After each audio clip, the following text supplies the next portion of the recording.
Hi అండి. ఇవాల్టి వీడియోలో విరిగిపోయిన పాలతో ఏదైనా స్వీట్ చేయాలి అనుకున్నాను.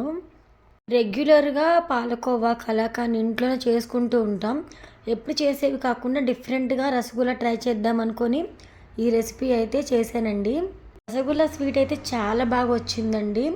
నోట్లో వేసుకుంటే ఇట్టే కరిగిపోతుంది. ఎన్ని తిన్నా ఇంకా తినాలనిపిస్తుంది అనమాట. అంత బాగున్నాయి ఈ రసగుల్లాస్ అయితే. మరి మీరు కూడా ఇంట్లో ట్రై చేసేయండి. రెసిపీ ప్రాసెస్ చెప్తాను చూడండి. పాలు మనము స్టవ్ మీద పెట్టినప్పుడు విరిగిపోతాయి కదా, విరిగినప్పుడు స్వీట్ ట్రై చేసుకోవచ్చు, లేదంటే ఫ్రెష్ పాలతో కూడా చేసుకోవచ్చు. ఫ్రెష్ పాలు కాగబెట్టిన తర్వాత లెమన్ పిండేసి పాలు అనేవి విరిగిపోతాయండి. మీరు అలా కూడా ట్రై చేసేయచ్చు. పాల విరుగు ఈ విధంగా ప్రిపేర్ అయిన తర్వాత గిన్నె పెట్టుకొని దానిపైన ఒక కాటన్ క్లాత్ అయితే తీసుకోవాలి.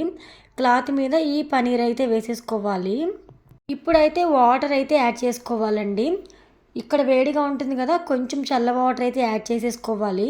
నేను ఇక్కడ లెమన్ అయితే పిండట్లేదు, ఎందుకంటే నాకు ఆల్రెడీ విరిగిన పాలనే తీసుకున్నాను కాబట్టి లెమన్ పిండట్లేదు. లెమన్ పిండి పాలు విరగొట్టుకొని చేసుకున్న వాళ్ళకైతే వాటర్ అనేది కంపల్సరీ పోసుకోవాలి, ఎందుకంటే లెమన్ స్మెల్ అనేది కూడా ఏమాత్రం రాకుండా ఉంటుంది. ఇప్పుడు క్లాత్లోకి వేసేసుకొని గట్టిగా వాటర్ అంతా కూడా స్ట్రైన్ చేసుకోవాలండి. వాటర్ అంతా కూడా పిండేసుకోవాలి. కొంచెం కూడా వాటర్ అనేది ఉండకూడదు.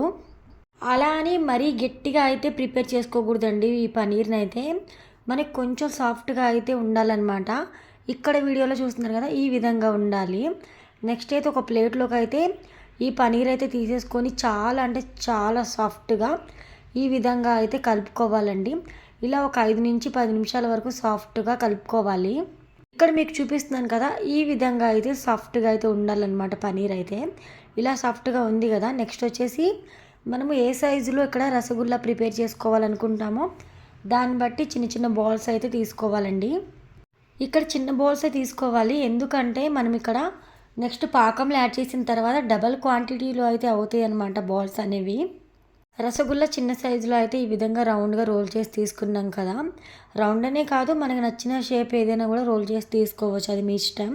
నేనైతే రౌండ్గానే రోల్ చేసి తీసుకున్నానండి. నెక్స్ట్ అయితే పాకం ప్రిపేర్ చేసేసుకుందాం. స్టవ్ ఆన్ చేసి ప్యాన్ పెట్టేసుకొని 1 కప్పు వరకు, అంటే నేను టీ కప్ తీసుకుంటున్నాను. టీ కప్ వరకు అయితే పంచదార అయితే తీసుకున్నాను, ఎందుకంటే నాకు ఇక్కడ రసగుల్లాలు తక్కువ క్వాంటిటీలో ఉన్నాయి కాబట్టి దాన్ని బట్టి షుగర్ యాడ్ చేసుకుంటున్నాను. 1 కప్పు పంచదార తీసుకుంటే డబల్ క్వాంటిటీలో వాటర్ యాడ్ చేసుకోవాలి. అంటే కప్పు పంచదారకి 2 కప్పులు వాటర్ అయితే యాడ్ చేసేసుకొని, ఇక్కడ జస్ట్ మనకి ఎలాంటి పాకం అవసరం లేదండి. పంచదార కరిగి వాటర్ బాయిల్ అవుతూ ఉన్న టైంలో మనం ఏదైతే ప్రిపేర్ చేసి పెట్టుకున్నామో రసగుల్లాస్ అన్నీ కూడా ఒక్కొక్కటిగా వేసేసుకోవాలి. ఈ రసగుల్లాలు వేసిన తర్వాత మంటనైతే లో ఫ్లేమ్లో అస్సలు పెట్టకూడదు.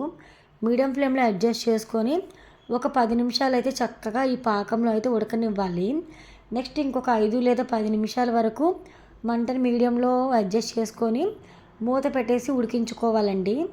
మూత తీసి చెక్ చేసిన తర్వాత రసగుల్లాలు అయితే చక్కగా అయితే చూడ్డానికైతే చాలా అంటే చాలా అయితే యమ్మీగా కనిపిస్తాయి.